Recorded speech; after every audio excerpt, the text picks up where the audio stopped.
de la materia. Puede ser general, aunque yo preferiría que fuera Ujú. de algún tema en específico que te haya llamado más la atención. Algunos de los libros que estamos revisando, eh, el tema de el deuteronomista, la teoría de ciencia bíblica del deuteronomista, el libro de los jueces, el libro de Samuel, el libro de los reyes o Macabeos. Ah, ok, es tema a elegir, ¿no? Tema a elegir, sí, claro, Ok, el que a ustedes gracias. más les haya llamado la atención. Ok, ya estoy grabando. Ahora comparto, dejo de compartir y ahora comparto a pantalla completa.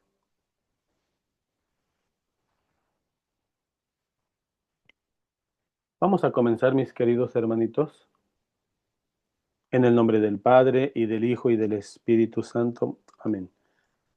Muy buenas noches, mi Padre Dios. Gracias por este día que nos regalas. Muy buenas noches, Señor Jesucristo. Gracias por tu presencia en tu iglesia y en nuestra vida. Espíritu Santo, consolador, dador de vida, quien nos mueve a la santidad, a la obediencia, a la humildad al Señor Jesucristo. Gracias por este día. Gracias, mi Dios poderoso, por todo lo que nos das. Espíritu Santo, ven a nuestro auxilio en este momento. Guíanos en estos momentos de estudio y que este conocimiento de tu santa palabra nos lleve, Dios poderoso, a amarte, amándote te sirvamos mejor y sirviéndote sirvamos al prójimo. Que el conocimiento de tu palabra nos lleve a amar a tu iglesia, que es una, santa y católica y apostólica, y a tus legítimas autoridades que nos has dejado en el ministerio del Papa y de los obispos. Bendícelos a ellos, bendice a los sacerdotes que pones como pastores en nuestras comunidades y para nosotros ayúdanos a ser testimonio de vida cristiana y fermento entre el mundo. Virgen María, nuestra amada Madre, nuestra Madrecita, ruega a tu Hijo por nosotros, pues a ti nada te niega. En el nombre del Padre, y del Hijo, y del Espíritu Santo. Amén. Muy bien, mis queridos hermanitos, permítanme poner esto, bajar esto por acá. Vamos a continuar, hoy cerramos, si Dios lo permite, con el tema de la teología de los jueces. Ya hablamos un poquito, vimos esta imagen que les estoy presentando en pantalla, acerca de cómo en ese tiempo no existía un liderazgo muy claro en el pueblo de Israel. Josué ha partido, ya no se encuentra. Existen sacerdotes descendientes de Aarón o pertenecientes a la tribu de Leví, que tienen cierta autoridad en el santuario. Para este momento, les recuerdo, no existe el templo de Jerusalén, solamente existe el santuario, que se le conoce como el tabernáculo o la tienda del encuentro. Ahorita les muestro una imagen de esto.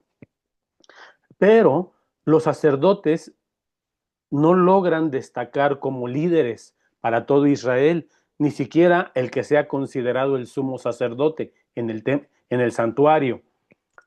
Entonces emergen caudillos en diferentes tribus. Ya hablamos un poquito de algunos. La semana pasada mencionamos entre ellos a dos muy relevantes, Sansón, Débora, Débora muy querida por el judaísmo, la ven como la madre del pueblo de Israel. Sansón, el ejemplo del consagrado que se ha dejado seducir por el mundo y ha sacrificado su consagración. Ustedes conocen la historia de Sansón en términos generales. Sansón era un consagrado y como consagrado tenía que dejarse su cabello largo. Todos los consagrados debían dejarse el cabello largo. Sansón se enamora de una filistea enemiga del pueblo de Dios en una noche, en un momento en el que tienen un momento de privacidad.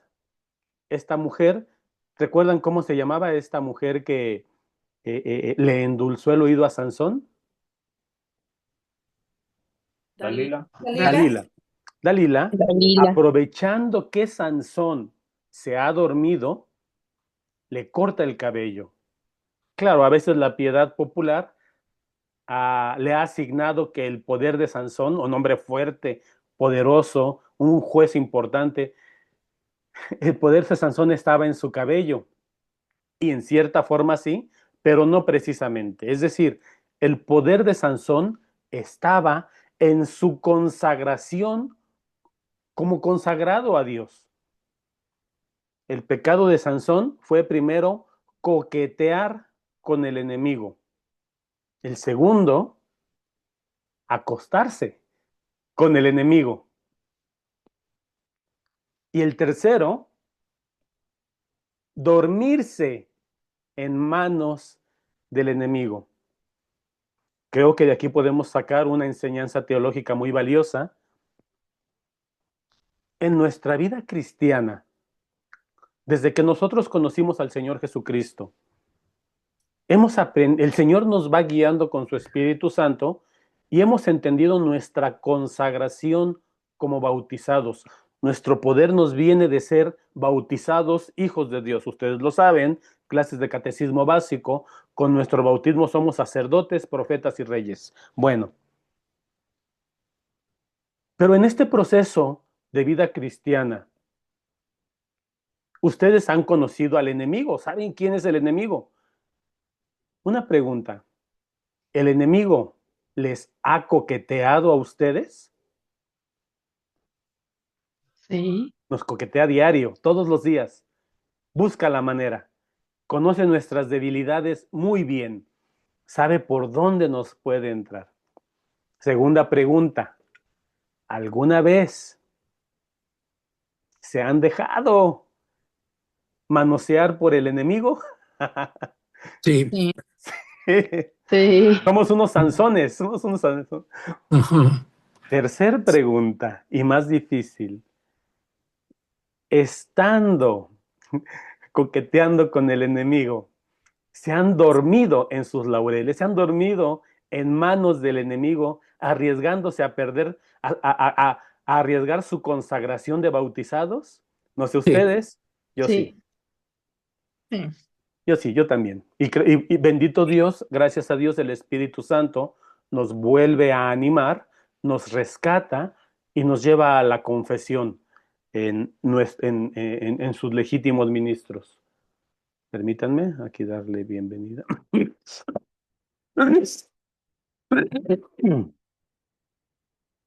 Vamos a continuar, pero el pueblo de Dios no tiene un liderazgo nacional, son liderazgos regionales de caudillos propios de una región. Vamos a analizar algunos aspectos teológicos.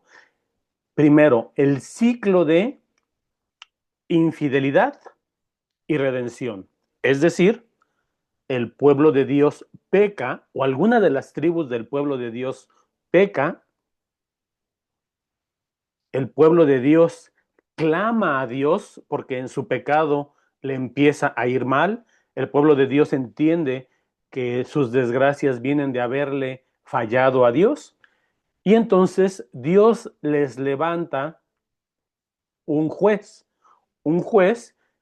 que emerge como un caudillo redentor para solucionar un problema específico, alguna batalla con un enemigo vecino, alguna invasión, etcétera, etcétera. Bueno, desde esta perspectiva, el libro de los jueces prefigura a Jesucristo, nuestro Señor Jesucristo, la humanidad caída, que le ha fallado a Dios, es redimida y Dios da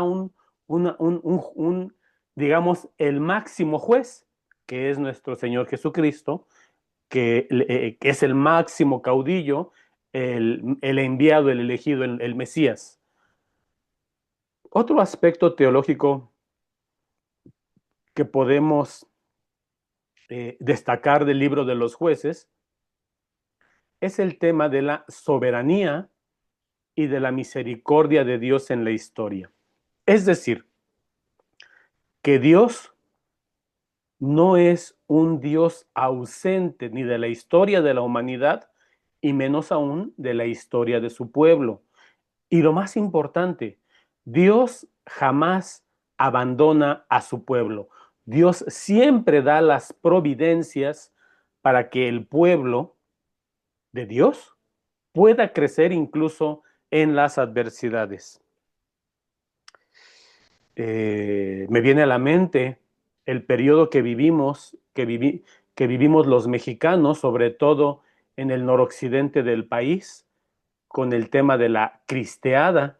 No quiero hablar mucho del tema porque no quiero que me vayan a censurar el video en YouTube, pero este fue un momento dificilísimo para el pueblo de Dios en México, para la iglesia que peregrina en México, donde en medio de la persecución, Dios no abandonó a su pueblo y la sangre de los mártires regó el terreno fértil donde crece el nuevo trigo del pueblo de Dios. Creo yo, ese es un aspecto personal y lo he escuchado en varios sacerdotes, que esa es una de las razones por las cuales la región noroccidente del país es de un catolicismo fuerte, sólido.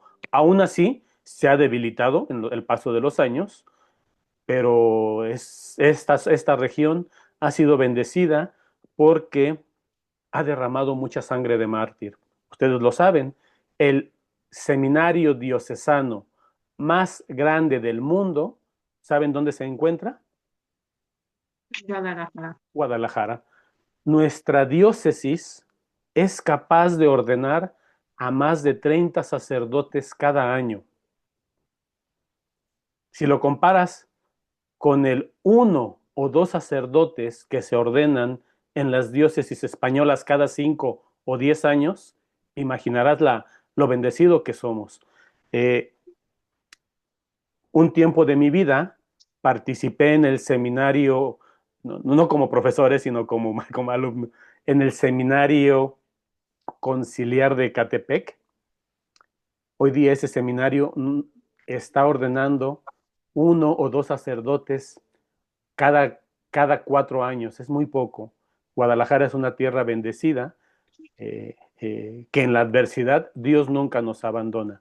Ustedes saben, no tengo que hablar mucho de eso al respecto, al menos no en este video, que en este momento la iglesia está sufriendo una fuerte persecución en nuestro país por quien debería garantizar los derechos de libre expresión, libertad de culto y etcétera. Yo estoy seguro que el Señor nos levantará de esta terrible persecución que hoy vive la iglesia. Sin que mencionemos el tema, saben a qué me refiero, ¿verdad? Sí. Sí, Muy sí, bien, sí. excelente. Bueno, continuemos. Otro aspecto teológico, pueden intervenir en algún momento si se sienten con ganas de hacerlo. Otro aspecto teológico es que los jueces son un instrumento del Espíritu de Dios.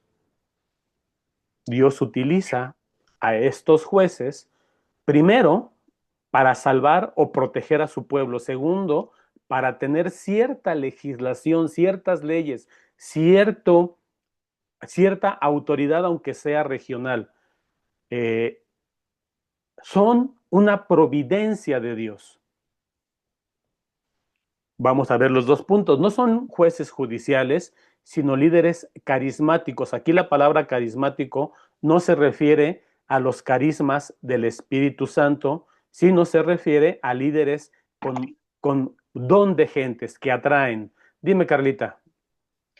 Maestro Samuel, la clase pasada usted mencionó, bueno, porque yo hice la alusión de que la mayoría de los jueces yo había entendido en el libro que eran ungidos, que habían sido elegidos. Y usted mencionó, bueno, me hizo la aclaración de que no todos eran ungidos, que Ujú, muchos ni siquiera pasaban por ese proceso, ¿no? A lo sí. mejor unos se lanzaban.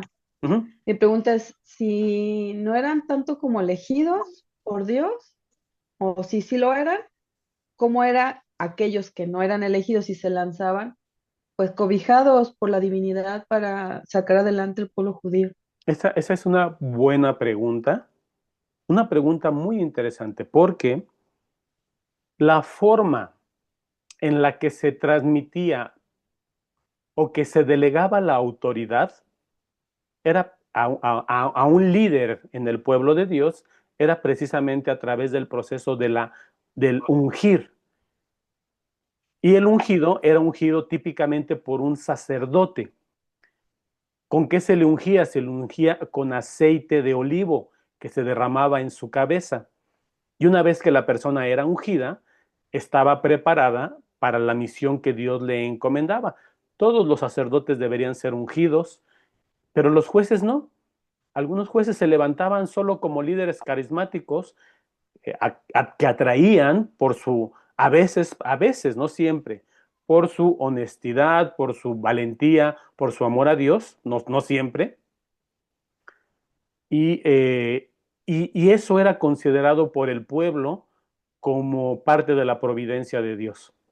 Eh, el tema del ungimiento, eh, la palabra ungir en hebreo se dice Mashiach, que nosotros lo hemos, y el ungido se dice Mashiach, que nosotros lo hemos deformado o castellanizado como Mesías. El Mesías es el que ha sido. No se escucha. ¿No se escucha? Perdón, ¿se me escucha? Ya, sí, por un momento se quedó congelado, justo cuando hablaba del ungido. Ok, una disculpa, vamos a repetir esto. Ujú. Derramar aceite es a la persona que se le derrama aceite o se le unge, la pronunciación para esta palabra es Mashiach, y la persona que lo recibe es el Mashiach o Mesías. El Mesías es el que ha sido ungido. Y los jueces, algunos recibían la aprobación como legítimas autoridades solo por su poder carismático, por su don de gentes, porque eran reconocidos por la comunidad. Así de simple, Carlita. Ok, De pero, o sea, hecho, pero contaban con el apoyo de Dios, claro, pues, o sí, mira, sea, de hecho, mira, aquí es una cosa interesante. El siguiente punto. Muestran que el poder verdadero no viene ni de la herencia ni del mérito, sino de la gracia divina, porque no siempre provenían de alguna familia reconocida con autoridad dentro de su clan familiar o tribal. ¿Correcto? Maestro, Dime, Jesús. nada más para comentarle, en el caso de Abimelech, él sí prácticamente se autonombra, ¿no? Sí, Claro que así le fue después, pero el caso él de Abimelech también tiene que sí, ver. Él se autonombra y es un juez legítimo, pero ujú, también él cae de la gracia de Dios. sí, Y es este proceso de que Dios levanta, pero el juez también es débil. Esto va a pasar, ahorita que lo veamos, voy a profundizar un poquito más, con el penúltimo juez, el sacerdote, que no está considerado entre los jueces, pero el sacerdote Elí. Algo así pasa. sí, gracias. Muy bien. Otro aspecto teológico importante. La ausencia de unidad y el anhelo de una autoridad estable. El pueblo de Dios se siente débil y en desventaja al comparar su administración contra otros pueblos que tienen un rey. Ellos no tienen un rey, pero además no lo necesitan, porque su rey es Dios. Sin embargo, eventualmente eh, esta presencia de líderes espontáneos denota una falta de unidad en el pueblo de Dios. Me voy al segundo bullet que ven ahí. Teológicamente, prepara la transición hacia una monarquía davídica. Es decir, este periodo de cierta anarquía o falta de liderazgo prepara humanamente hablando, la llegada de un rey, de un monarca, de una monarquía. El primero va a ser Saúl, del cual hablaremos adelante.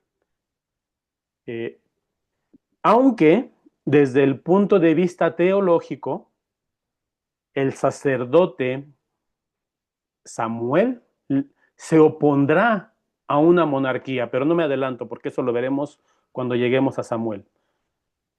Samuel era más de la idea de que deberían seguir dependiendo directamente de Dios. Un aspecto importante, que este tema es repetitivo en el Antiguo Testamento, la lucha contra la idolatría. Lucha que, por cierto, he de decirlo, el pueblo de Dios perdió siempre. Constantemente en la Sagrada Escritura leemos que el pueblo de Dios se encuentra rodeado, primero cuando sale de Egipto, pues de los dioses egipcios. Pero cuando llegan a Canaán, están rodeados de dioses cananeos. Y el pueblo de Dios es débil. A veces ante la adversidad dejan de confiar en Yahvé y confían en los dioses de sus vecinos cananeos. Baal, Astarte,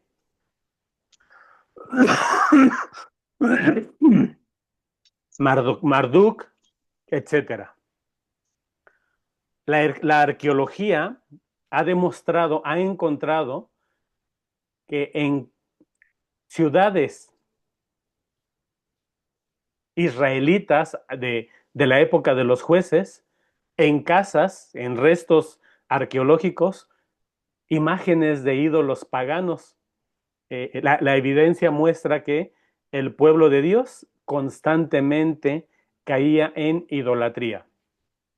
Ustedes saben que para nosotros cristianos la idolatría es algo mucho más grave que solo imágenes de dioses falsos.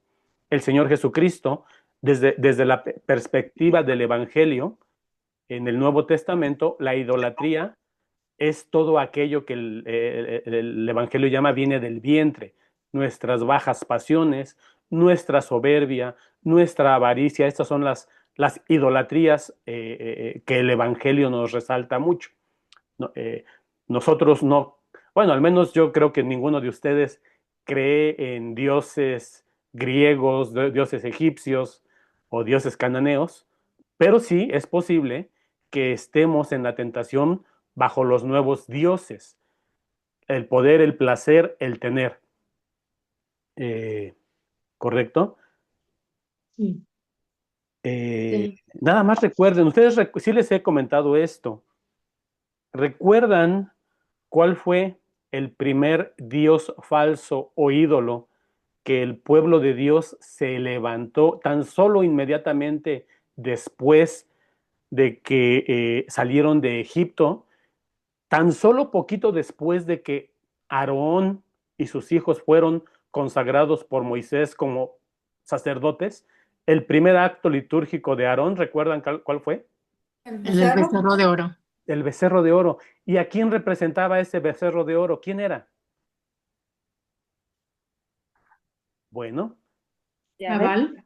no, es el dios Apis, egipcio. Les voy a sugerir, cuando tengan oportunidad, busquen una imagen del dios Apis. Es el dios toro egipcio. Muy bien. Vamos a continuar con los aspectos teológicos. Otro aspecto importante es el papel de la debilidad humana como lugar de la manifestación divina. Este tema es importantísimo. Vean ustedes, Dios elige a instrumentos imperfectos como Débora, como Gedeón, como Jefté o como Sansón para manifestar su poder y su providencia.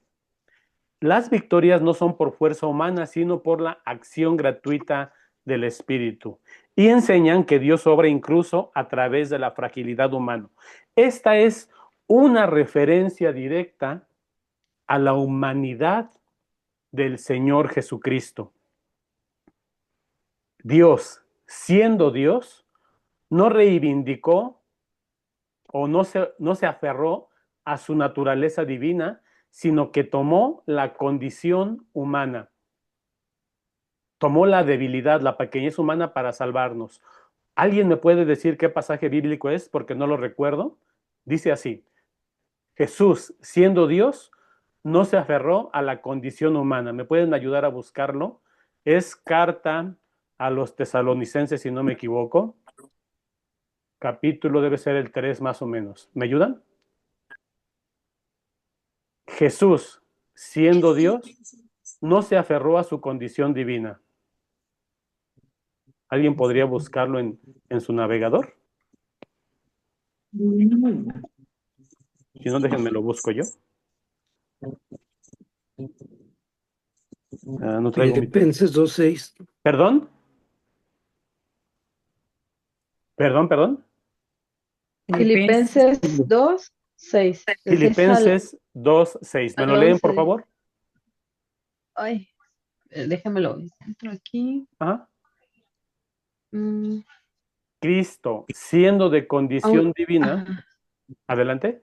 Bueno, mira, se lo voy a leer tal cual como dice aquí en el buscador. La afirmación se basa en el pasaje de Filipenses 2:6 al 8 en la Biblia, donde se describe que aunque Jesús tenía naturaleza divina, no se aferró a su dignidad con Dios, sino que voluntariamente se despojó de sus privilegios divinos para asumir la naturaleza de siervo, tomando forma de hombre y humillándose hasta la muerte en la cruz. Así es. Una pregunta, chicos. ¿Cómo le llamamos nosotros a este misterio de que en Cristo, en la persona de Cristo, hay dos naturalezas? ¿Lo recuerdan? Unión hipostática. Hipostática. Que en Cristo, una persona, hay dos naturalezas. Y esto es lo que los jueces nos revelan acerca del único y definitivo juez salvador, que es el Señor Jesucristo. Que Dios nos salva a través de la debilidad de la naturaleza humana.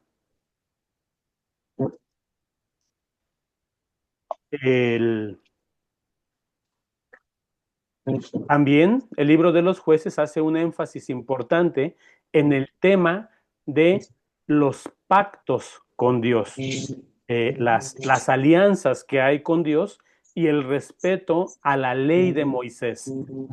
Es decir, que el pueblo de Dios, permítanme un momentito, que el pueblo de Dios respete la voluntad y palabra de Dios. Permítanme un momentito. Ya está. Si necesitan hablar, los he silenciado, pero si necesitan hablar con confianza pueden abrirlo, por favor. Y por último, otro aspecto importante del libro de los jueces es los aspectos escatológicos. ¿Alguien recuerda qué significa la palabra escatológico o escatología? Son los temas relacionados al fin de los tiempos. La escatología habla de lo que sucederá al fin de los tiempos, con lo que conocemos, primero con lo que conocemos como las postrímeras o los novísimos, cielo, infierno, purgatorio y gloria, o la segunda venida del Señor. Los jueces anticipan de manera imperfecta al Redentor pleno que será Jesucristo. Cada liberación temporal realizada por algunos de los jueces es una prefigura de la liberación definitiva que nos proveerá el Señor Jesucristo con su muerte en cruz y su resurrección. ¿Dudas y preguntas, mis hermanitos, hasta aquí? ¿Logré dar un aspecto, aunque sea general, del libro de los jueces? Es un vistazo muy rápido, muy general, pero de momento no tenemos para más. Ya sé. ¿Sí? ¿Alguien iba a decir algo? Bueno, muy bien. Les voy a pedir que tengan su Biblia a la mano, porque vamos a comenzar con el libro. Me desconectó, ¿verdad? ¿Me escuchan? ¿Me escuchan?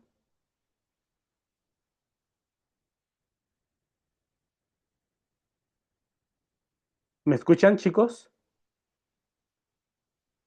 Sí, ya le escucho. Ya lo escuchamos. Sí, Una sí. disculpa, me desconectó. Sí, estoy anotando. Profesor, me gustaría comentar Adelante, Noé.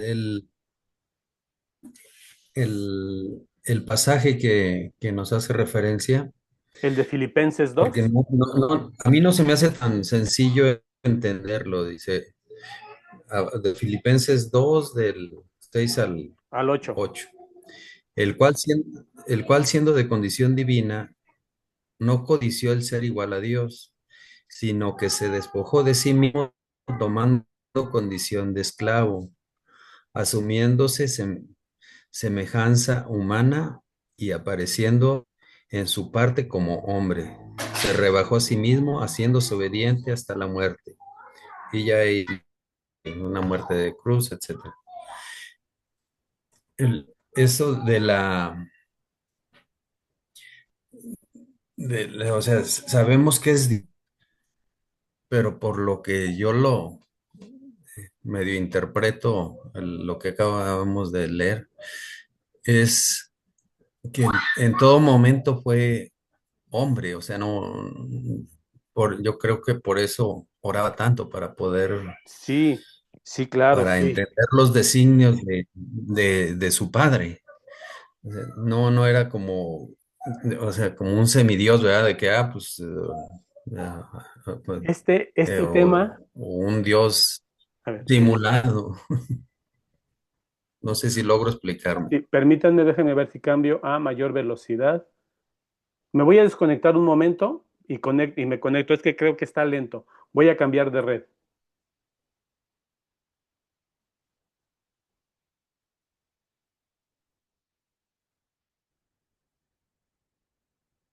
¿Me escuchan ahí? ¿Me escuchan? ¿Me escuchan? ¿Me escuchan? ¿Me escuchan? Sí, sí, Sí. sí lo Ok, escuchamos. a ver si ahí se escucha mejor, porque ya me cambié de red. Mi estimado Noé, es un tema fascinante el que comentas. Permítanme compartir.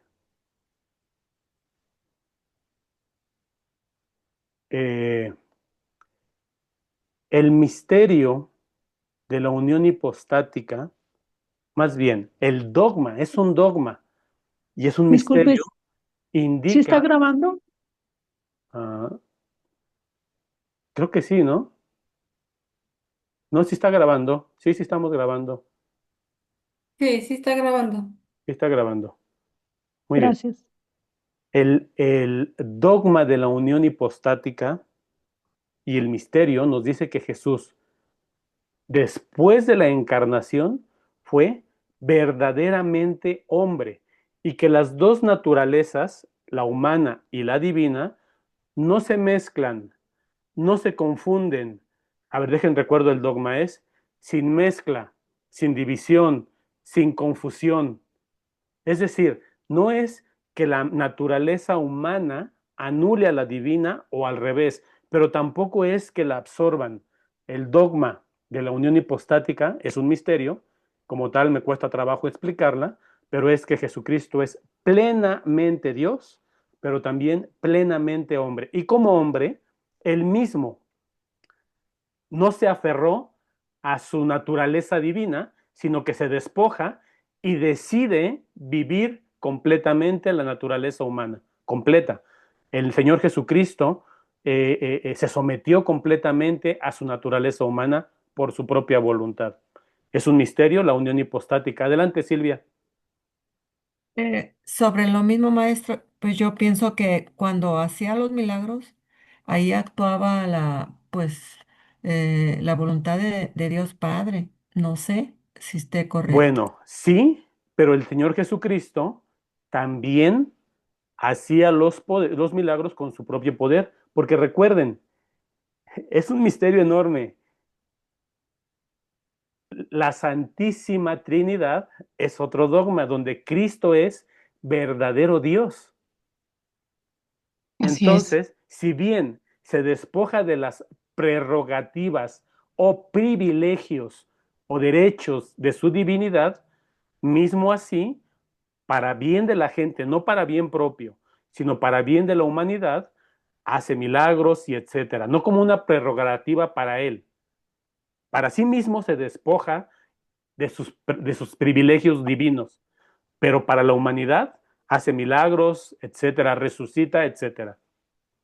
Pero, por ejemplo, al momento del sufrimiento en la cruz, podría no haber sufrido, pero él decide asumir la plenitud de la naturaleza humana en el sufrimiento.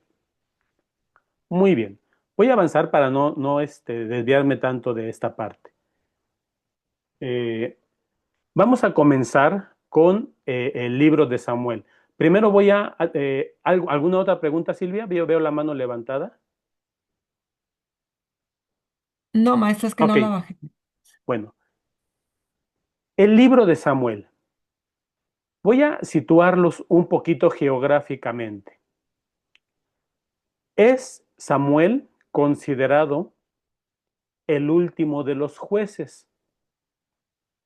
Samuel no es un sacerdote, no proviene de familia sacerdotal, no proviene, no es, al menos que sepamos, no es ni descendiente de Aarón ni de la tribu de Leví.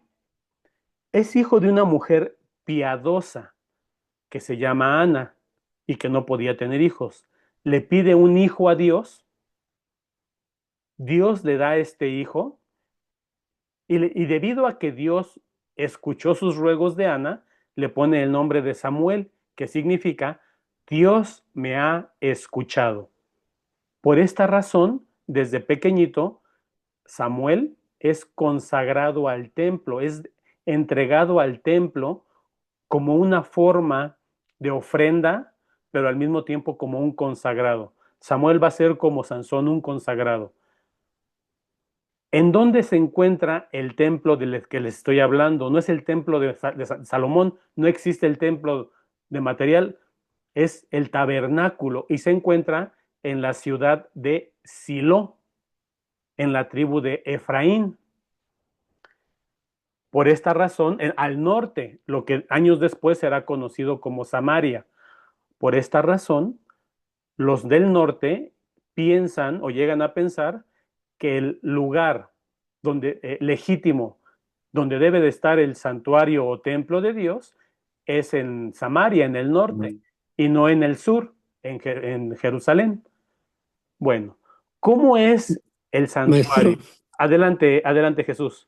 oiga, disculpe que le interrumpe, Sí, pero sí. fíjese que yo había escuchado que hay una interpretación de que Samuel pudiera ser descendiente de sacerdote, porque ya ve que menciona en el texto bíblico que su padre tenía 2 mujeres y subía cada año a ofrecer sacrificios. Entonces, si subía a hacer sacrificios, yo había escuchado que pudiera interpretarse que era sacerdote y Samuel hijo de sacerdote. Esa es una posibilidad. Ok. Que la expresión subía a ofrecer sacrificios se refiera al turno que le tocaban a los sacerdotes. Los sacerdotes no estaban de todo el tiempo en el templo, sino que se turnaban.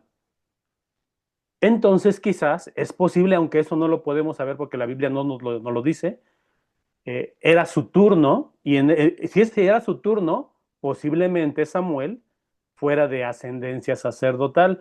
Pero la otra interpretación nos dice que subía a ofrecer sacrificios, hace referencia al sacrificio que en el libro del Levítico, capítulo 2, 1 y 2, se llama sacrificio de comunión, que lo podía ofrecer cualquier laico.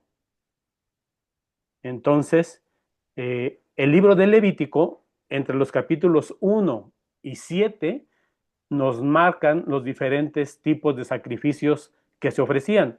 Y había uno en particular, bueno, había dos en particular, el sacrificio de comunión y el sacrificio de reconocimiento, que es el primero, que era ofrecido por una persona común del pueblo.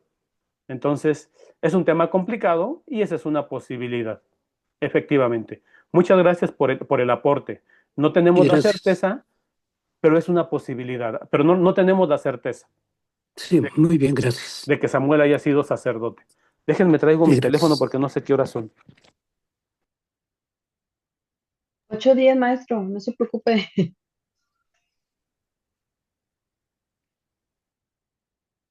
Si no ya llegué, perdón. Si no me voy a preocupar tanto. ¿Cómo era este templo? Más bien, no es un templo todavía. Bueno, sí es un templo, pero más bien se le llama el tabernáculo o la tienda del encuentro.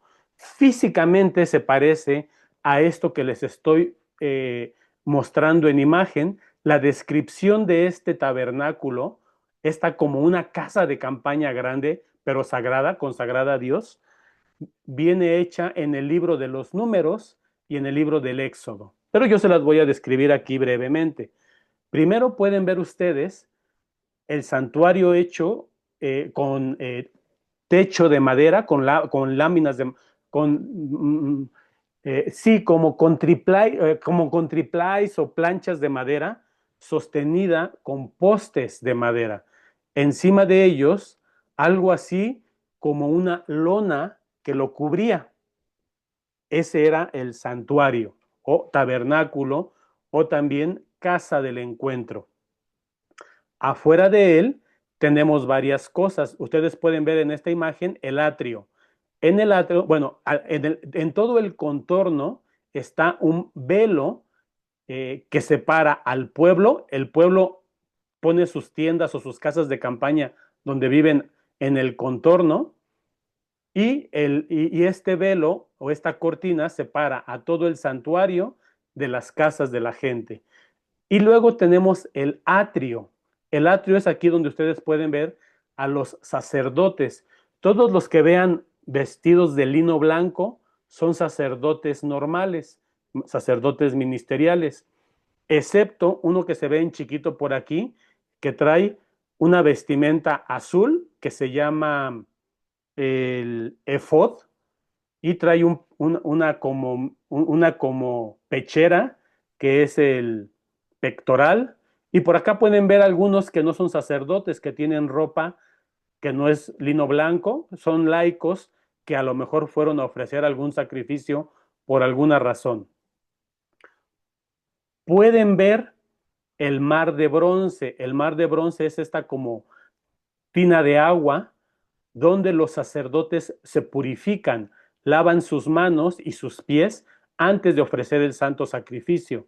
Y luego pueden ver el altar de sacrificio. El altar de sacrificio es este como, perdón por la expresión tan irreverente, pero más o menos así es como un asador grande, muy, muy grande, donde se pone la carne de los animalitos sacrificados y lo que se pone ahí se llama holocausto. Todo lo que se quema se llama holocausto. Hay sacrificios que son con holocausto y otros sin holocausto. De lo que está consagrado a Dios, bueno, ¿de qué viven los sacerdotes? Los sacerdotes viven de las ofrendas que llegan. Si, por ejemplo, una persona va a ofrendar un chivo o una vaca, una parte de esa carne es para el sacerdote y la otra parte es para el sacrificio y el holocausto. La sangre en particular, la grasa de las vísceras, es especial para Dios. Nadie la debe de tocar antes de que sea ofrendada a Dios. La grasa es muy apreciada porque además la grasa produce al momento que la pones en el altar de sacrificio, en el altar de fuego, un olor rico, agradable, de dulce aroma, que calma el enojo de Dios. Es como si Dios le ofrecieras una carnita asada. Perdón por la expresión irreverente, pero es como concebían ellos. A Dios le ofreces un manjar y le haces llegar este manjar en el humo que sube.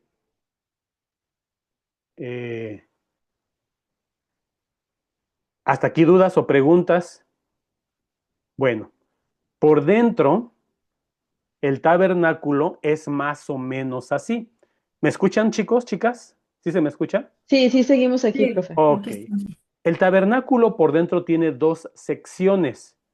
La primer parte se entra por la puerta del tabernáculo, que es una cortina que lo separa, y entras a la primer cámara que se llama el lugar santo. ¿Qué encuentras en el lugar santo? Según la descripción de Éxodo y de Números, encuentras un pequeño altar de incienso, es este que estoy indicando, donde pones incienso a que se queme y desprenda un olor agradable y a veces también pequeñas ofrendas de sangre. Hay una menorá, que es este candelabro que representa la luz de Dios en medio de su pueblo. Y la mesa de los panes, en el cual pones 12 panes especialmente eh, eh, consagrados para Dios. Separado de esta primera cámara está una segunda cámara, separados por un velo. A esta parte, a esta primera cámara, puede entrar el sumo sacerdote y los sacerdotes ministeriales o comunes. Diario, porque diario se ofrecen sacrificios. Además, yo ofrezco un curso acerca de los diversos sacrificios en el templo, pero así brevemente les diré, diario se ofrece un sacrificio en la mañana y otro en la noche, como nosotros, la Santa Misa, el sacrificio, la misa de las 7 y la misa de las 7 de la noche. Pero y aquí pueden entrar todos los sacerdotes como ministeriales, pero después de este velo hay una segunda cámara. Y en esta cámara se encuentra el arca de la alianza. Esta cámara no puede entrar nadie, se llama el lugar santísimo, el santísimo o el santo de los santos. Y ahí solamente puede entrar el sumo sacerdote una vez al año en la fiesta de la expiación. ¿Qué se encuentra dentro de este lugar? Se encuentra el Arca de la Alianza. Ustedes conocen en términos generales el Arca de la Alianza. Es una caja de oro, más o menos de poco más de un metro casi un poco más de un metro de largo, por casi 80 o 90 centímetros de ancho, cubierta de oro, fabricada en madera fina de acacia, con dos pequeños querubines en la tapadera de arriba, cuyas alas se encuentran. ¿Y alguien recuerda qué hay dentro de esta cajita sagrada o caja sagrada, arca? Las La tablas de ley. la ley, La ley. la vara de... Hay las tablas de la ley, símbolo de Dios legislador. Está una copa de maná, símbolo del alimento de Dios, y falta una cosa, La La vara de vara. Aarón. la vara de Aarón. ¿Recuerdan cuál es la historia de la vara de Aarón? La vara de Sí, Aarón, Sí. cuando Aarón fue escogido como sacerdote de la tribu de Leví, las otras tribus dijeron, ¿y por qué Aarón va a ser el sacerdote? ¿Acaso va a ser sacerdote porque es el hermano de Moisés? Uy, qué conveniente, ¿no? Moisés es el elegido y su hermano Aarón, sacerdote. El pueblo comenzó a desconfiar de la legitimidad del sacerdocio de Aarón. Entonces Moisés va con Dios y le dice, esta gente es rebelde, no confían en lo que tú me indicas. Entonces Dios les dice, no te preocupes, no es que duden de ti, dudan de mí. Pero para demostrar la legitimidad del sacerdocio de Aarón, vamos a hacer lo siguiente. Cada tribu va a escoger a un líder, las 12 tribus, y van a traer una ramita, una vara, y la van a poner en mi presencia. Y la vara que florezca, que dé flores, varas secas, eso demuestra quién va a ser el sacerdote. Todos llevaron sus varas, uno por tribu, 12 tribus, y la vara que floreció fue la de la tribu de Leví, la del sacerdote Aarón, lo cual demuestra la legitimidad del sacerdocio de Aarón. Y en el arca contenida representa la legitimidad del sacerdocio. Esta arca representa lo que está dentro a Cristo, Cristo sacerdote, Cristo legislador, Cristo el pan que nos alimenta. ¿Dudas, preguntas hasta aquí? Esta parte Todo ninguna. bien. es importante explicarla porque va a suceder un evento muy interesante con Samuel. Bueno, para tiempos de... ¿Qué horas son? Uy, ya se me acabó el tiempo. Bueno, hasta aquí vamos a dejar, mis queridos hermanos. Antes de que cierre la sesión, ¿alguna duda, pregunta, comentario? No, gracias. Ok. Gracias. Perdón que voy muy rápido, tenemos poco tiempo. Una disculpa, chicos. Los invito a que ustedes se lean todo el libro. Yo solo les platico los aspectos generales de los libros, ¿correcto? Y la interpretación teológica, pero es poco el tiempo que tenemos y me disculpo por ello. La siguiente clase vamos a ver cómo el sacerdote Elí primero le encargan a Samuel, siendo un bebé, un niño, y segundo, cómo los legítimos herederos al sacerdocio, que eran los hijos de Elí, Jofni y Finjas, cometen graves errores y por lo tanto no llegan a ser sacerdotes y el sacerdote va a ser elegido Samuel. Pero eso lo veremos la siguiente clase. En el nombre del Padre y del Hijo y del Espíritu Santo. Amén. Amén. Que Dios los bendiga, mis queridos hermanos. Gracias. Gracias. Igualmente, gracias. Buenas Gracias. noches. Gracias, buenas noches. Que Dios los bendiga. Muchas gracias. Gracias, buenas noches. Gracias. Buenas noches. Buenas noches, que Dios les bendiga. Buenas gracias.